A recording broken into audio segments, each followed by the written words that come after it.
ሰላም ጤና ይስጥልን የተወደዳችሁና የተከበራችሁ የጎ ቴሌቪዥን አድማጭ ተመልካቾቻችን እንደምን ቆያችሁን? የዕለተ ቅዳሜ መጋቢት 19 2018 ዓ.ም ሰበር መረጃዎችን ይዘንላችሁ ቀርበናል። መረጃዎቻችን ቶሎ እንደርሷችሁ ዩቲዩብ ቻናላችንን ሰብስክራይብ፣ ላይክ፣ ሼር በማድረግ አብራችሁን ቆዩ። በጋምቤላ ክልል ተከስቶ በነበረው የጸጥታ መደፍረስ ወቅት በጥፋት ድርጊቶች ውስጥ ተሳታፊ መሆናቸው ተረጋግጧል ከተባሉ 272 የፖሊስ አባላት ውስጥ የ62ቱ ጉዳይ በህግ እየታየ መሆኑን አንድ የክልሉ ከፍተኛ ኃላፊ ተናገሩ። ከዚህ ክስተት ጋር በተያያዘ በአጠቃላይ 642 የፖሊስና የአድማ ብተና አባላትን ከስራ ማሰናበቱን የክልሉ ፖሊስ ኮሚሽን አስታውቋል። ኮሚሽኑ በክልሉ ፖሊሶች ላይ ይህንን እርምጃ የወሰደው ሁሉንም ያካተተ የተሃድሶ ስልጠናና ግምገማ ካደረገ በኋላ መሆኑን ገልጿል።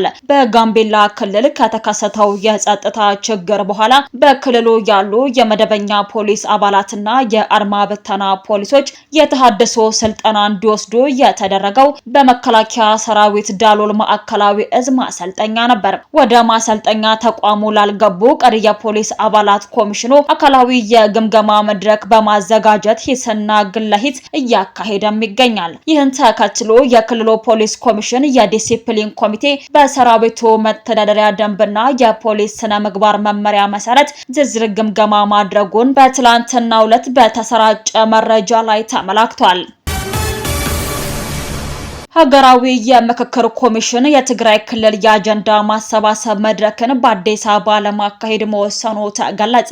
የኢትዮጵያ ሀገራዊ ምክክር ኮሚሽን በትግራይ ክልል ሊካሄድ የነበረውን የአጀንዳ ማሰባሰብ መድረክ በክልሉ ባለው ነባራዊ ሁኔታ ምክንያት ወደ አዲስ አበባ ማዘዋወሩን አስታውቋል። የኮሚሽኑ ዋና ኮሚሽነር ፕሮፌሰር መስፍን አርአያ ለጋዜጠኞች በሰጡት መግለጫ ውሳኔው የተላለፈው በክልሉ ውስጥ አጀንዳዎችን ለመሰብሰብ የሚያስችል ምቹና አስቻይ ሁኔታ ባለመኖሩ መሆኑን ገልጸዋል። ኮሚሽኑ ሂደቱን ለመጀመር እንዲረዳው ከክልሉ ጊዜያዊ አስተዳደር፣ ከሲቪል ማህበረሰብ ተቋማት፣ በክልሉ ከሚንቀሳቀሱ የፖለቲካ ፓርቲዎችና ከምሁራን ጋር ከ22 በላይ የቅድመ ዝግጅት ውይይቶችን ሲያካሂድ መቆየቱን ፕሮፌሰር መስፍን አርአያ ተናግረዋል። በእነዚህ መድረኮችም በአጠቃላይ ሂደቱ ላይ የጋራ መግባባት መደረሱን ዋና ኮሚሽነሩ አብራርተዋል። ይሁን እንጂ በክልሉ ያለው ወቅታዊ ሁኔታ መድረኩን እዚያው ለማካሄድ ባለመፍቀዱ መርሃ ግብሩ ወደ ዋና ከተማው እንዲዘዋወርም ተደርጓል። በአዲስ አበባ ከተማ የሚካሄደው ይህ የአጀንዳ ማሰባሰብ መድረክ ከመጋቢት 23 እስከ 25 ቀን 2018 ዓ.ም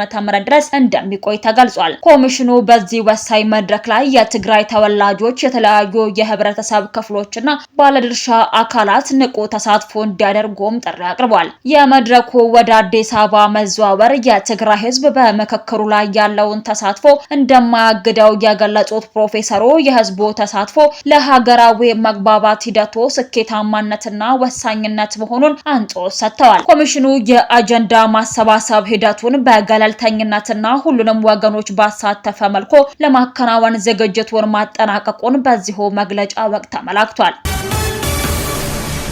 የአዲስ አበባ ቱሪዝም ኮሚሽንና አብርሆት ቤተ መጻሕፍት የመግባቢያ ስምምነትን ተፈራርመዋል። የአዲስ አበባን የቱሪዝም ገጽታ ለመገንባትና የእውቀት ሽግግርን ለማፍጠን አዲስ የታሪክ ምዕራፍ ተከፈተ። የአዲስ አበባ ቱሪዝም ኮሚሽንና አብርሆት ቤተ መጻሕፍት የከተማዋን የቱሪዝም ሀብቶችን በጋራ ለማልማትና ለማስተዋወቅ የሚያስችላቸውን ታሪካዊ የመግባቢያ ስምምነትን ተፈራርመዋል። ስምምነቱን ተከትሎ የእውቀት ብርሃን የከተማዋ አዲስ ምልክት በሚል መሪ ቃል ፓናል ውይይትም ተካሂዷል። በመድረኩ ላይ በቴክኖሎጂ፣ በስራ መሪነትና በተለያዩ የሙያ መስኮች ስኬታማ የሆኑ ባለሙያዎች ልምዳቸውን ለወጣቶችና ለተለያዩ የህብረተሰብ ክፍሎች አካፍለዋል። ሁለቱ ተቋማት በቀጣይ በሚከተሉት ቁልፍ ጉዳዮች ላይ በቅንጅት ለመስራትም ተስማምተዋል። ቤተ መጻሕፍቱን በከተማዋ የጉብኝት መስመር ውስጥ ማካተት፣ ኤግዚቢሽኖችን፣ የከተማዋን ታሪክና ቅርሶችን የሚዘክሩ ቋሚ ጊዜያዊ የቱሪዝም ኤግዚቢሽኖችን በጋራ ማዘጋጀትም ተብሏል።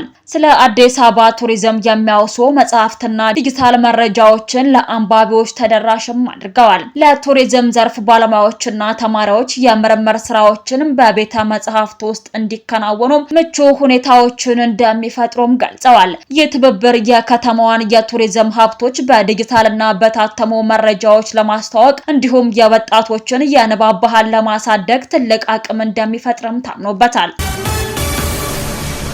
ጊፍት ሪል ስቴት ለፋሲካ በዓል የ15 በመቶ የዋጋ ቅናሽ ያደረገበት የቤት ሽያጭ ኤክስፖ ተጀመረ። አንጋፋው ጊፍት ሪል ስቴት የፋሲካ በዓልን ምክንያት በማድረግ በመገንባት ላይ ያሉ የመኖሪያ አፓርትመንቶችንና የንግድ ሱቆች ላይ የ15 በመቶ ቅናሽ ያደረገበት የሽያጭ ኤክስፖ ዛሬ መጋቢት 19 ቀን አስጀምሯል። እስከ ሚያዝያ 19 ቀን 2018 ዓ.ም ለአንድ ወር የሚቆየው ይህ መርሃ ግብር ደንበኞች በ2 በመቶ ቅድመ ክፍያ ብቻ የቤት ባለቤት የሚሆኑበትን እድል ማመቻቸቱ ተገልጿል። በዚሁ የሽያጭ ኤክስፖ ላይ 1200 የሚሆኑ ቤቶች ለገበያ ያቀረቡ ሲሆን ድርጅቱ በለገሃር አካባቢ በሚገኘው ጊፍት ሜትሮፖሊታን ሳይት 4000 ቤቶችን በመገንባት ላይ እንደሚገኝም አስታውቋል። ከዚህ በተጨማሪም በ6 ኪሎ ቦሌ መድኃኔዓለም፣ ፊጋ 22 ማዞሪያ፣ ተክለ ሃይማኖትና ሲኤምሲ አካባቢዎች የሚገነቡ ከ16000 በላይ የመኖሪያና የንግድ ሱቆችን ለማስተዋወቅ መቻሉን የድርጅቱ የኮሙኒኬሽን ዳይሬክተር ዶክተር ሰለሞን አሊ ገልጸዋል። የሪል ስቴት መንደሮቹ ትምህርት ቤቶችን፣ የሕክምና ተቋማትን፣ የገበያ ማዕከላትንና የመዝናኛ ስፍራዎችን ያካተቱ ዘመናዊ መንደሮች መሆናቸውም ተመላክቷል። ጊፍት ሪል ስቴት እስካሁን በሲኤምሲና በፈረስ ቤት 3 ትላልቅ መንደሮችን ገንብቶ ለነዋሪዎች ማስረከቡ የሚታወስ ሲሆን የአሁኑ የለገሃር ፕሮጀክትም የዚሁ ሰፊ የቤት ግንባታ ማስፋፊያ አካል መሆኑ ተገልጿል። የኢትዮጵያ መገናኛ ብዙሃን ባለስልጣን የጥላቻ ንግግርና ሐሰተኛ መረጃዎችን ለመከላከል ዘመናዊ የቴክኖሎጂ ቁጥጥር በኤአይ እያደረገ መሆኑን አሳወቀ። የባለስልጣኑ ዋና ዳይሬክተር ወይዘሮ ሃይማኖት ዘለቀ እንደገለጹት በአንድ ዓመት ውስጥ በናሙና ከተፈተሹ 32000 የማህበራዊ ሚዲያ ይዘቶች ውስጥ 8000 የሚሆኑት የጥላቻ ንግግርና ሐሰተኛ መረጃ ሆነው ተገኝተዋል ብለዋል። ክትትሉ በፌስቡክ፣ በቲክቶክ፣ ቴሌግራም፣ ኤክስ እና ዩቲዩብ ላይ ትኩረት ያደረገ መረጃዎችን በሳይንሳዊ መንገድ ለመተንተን የሶፍትዌር እና የ9192 ነፃ የስልክ መስመር ጥቅም ላይ ውለዋል በማለትም አስረድተዋል። ተቋሙ በራሱ ኤአይ ቴክኖሎጂ የታገዘ ዘመናዊ የክትትልና ስርዓት በጥሩ ሁኔታ እየዘረጋ መሆኑን ጠቁመዋል። አሰራሩ የዲጂታል ስጋቶችን ለመቀነስና ተጠያቂነትን ለማስፈን ያለመ መሆኑም ተገልጿል።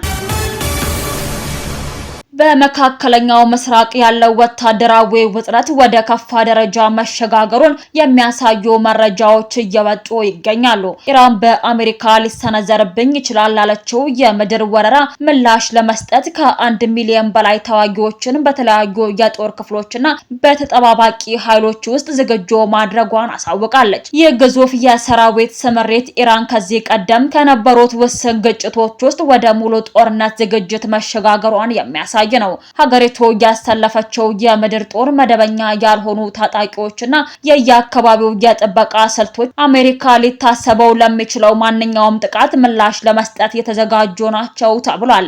የኢራን ወታደራዊ ዝግጅት በዋናነት የሚያተኩረው የተደራራቢ መከላከያ ስልት ላይ ሲሆን ይህም የሀገሪቱን መልክዓ ምድራዊ አቀማመጥ፣ ግዙፍ የሰው ኃይልና ያልተማከለ የእዝ መዋቅርን በመጠቀም የአሜሪካን የቴክኖሎጂ የበላይነትን ለመቋቋም ያለመ ነው ተብሏል። ይህም ጦርነቱ ከተጀመረ ለአጭር ጊዜ ሳይሆን ለረጅም ጊዜም ሊቀጥል እንደሚችል ማሳያ ሆኗል። ይህ ዝግጅት እንደ አሜሪካ፣ እንግሊዝ፣ ፈረንሳይና ጀርመን ላሉ ሀገራት ትልቅ ስጋትን ፈጥሯል። የምድር ላይ ጦርነት ከተጀመረ ግጭቱ እጅግ ውስብስብና ከፍተኛ ዋጋ የሚያስከፍል ደረጃ ላይ የሚሸጋገር ሲሆን ውጤቱም ከመካከለኛው ምስራቅ አልፎ በመላው ዓለም ላይ የኢኮኖሚና የፖለቲካ ቀውስ ሊያስከትል እንደሚችል ባለሙያዎች እየተነበዩ ነው። ውድ አድማጭ ተመልካቾቻችን ለሰዓቱ ያዘጋጀንላችሁ ሰበርና ወቅታዊ መረጃዎቻችን እነዚህን ይመስሉ ነበር። አብራችሁን ስለነበራችሁ ከልብ እናመሰግናለን። በያላችሁበት ሰላም ቆዩን።